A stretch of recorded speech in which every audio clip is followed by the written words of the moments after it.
রাজনৈতিক দলগুলোর সাথে আলোচনা ছাড়া যদি আপনারা জুলাই ঘোষণাপত্র প্রকাশ করেন তাহলে এই যমুনা হবে আর একটি গণভবন।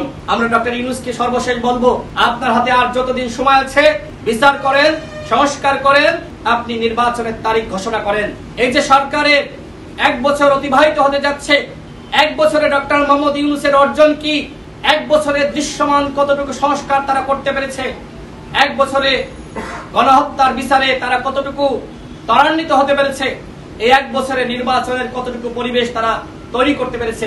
বরং আমরা দেখলাম গতকাল একজন উপদেষ্টা ফরিদা আক্তার বক্তব্য রেখেছেন, যতক্ষণ না পর্যন্ত হাসিনা বিচার শেষ হবে ততক্ষণ অন্তর্বর্তীকালীন সরকার কোনোভাবেই ক্ষমতা ছাড়তে পারবে না। যতক্ষণ না পর্যন্ত সংস্কার শেষ হবে অন্তর্বর্তীকালীন সরকার নির্বাচন দিতে পারবে না। অর্থাৎ হাসিনার বিচার না হইলে অন্তর্বর্তীকালীন সরকার নাকি নির্বাচন দিবে না। ওয়ালটন এখন দেশের সীমানা পেরিয়ে পৌঁছে গিয়েছে 50টিরও বেশি দেশে। ওয়ালটন, ঘরে ঘরে, বিশ্বজুড়ে। 1 বছরে আপনারা হাসিনাকে ফেরত আনার কি কি উদ্যোগ গ্রহণ করেছেন? বরং আমরা লক্ষ্য করলাম যে ভারতে ইলিশ পাঠানো হয়েছে, আম পাঠানো হয়েছে। এর বিনিময়েও যদি হাসিনাকে আপনারা ফেরত আনতে পারতেন এবং বিচার করতে পারতেন, আমরা আপনাদেরকে ধন্যবাদ দিতাম। কিন্তু আপনারা সংস্কার, বিচার, নির্বাচন কোনটাতেই আপনারা অগ্রসর হতে পারেননি।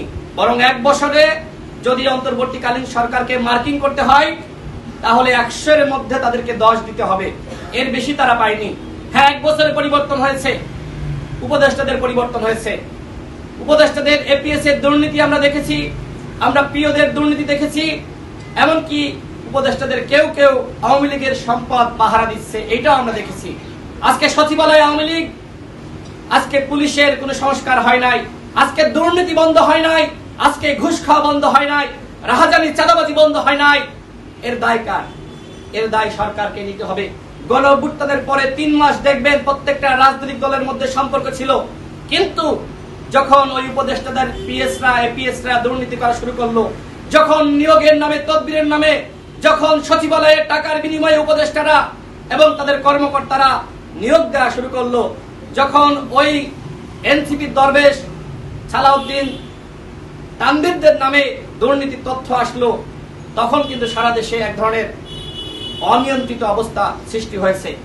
আমরা ডক্টর ইউনূসকে সর্বশেষ বলবো, আপনার হাতে আর যতদিন সময় আছে বিচার করেন, সংস্কার করেন এবং আপনি নির্বাচনের তারিখ ঘোষণা করেন। এনসিপি যেদিন তারিখ দিবে সেইটা আপনারা দেখে দেখে ঘোষণা করবেন, সেইটা আমরা মানব না।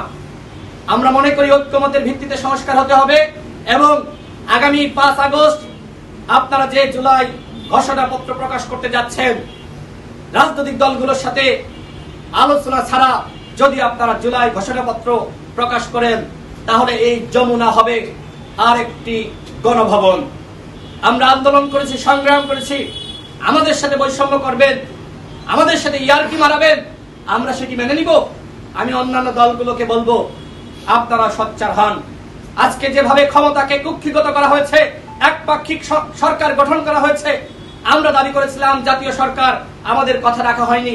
তারা একপাক্ষিক অবিপ্লবী সরকার গঠন করার মাধ্যমে আজকে বিপ্লবকে বেহাত করেছে। আজকে 8 আগস্ট আমার মনে হয় বিপ্লব বেহাত দিবস আমাদের পালন করতে হবে।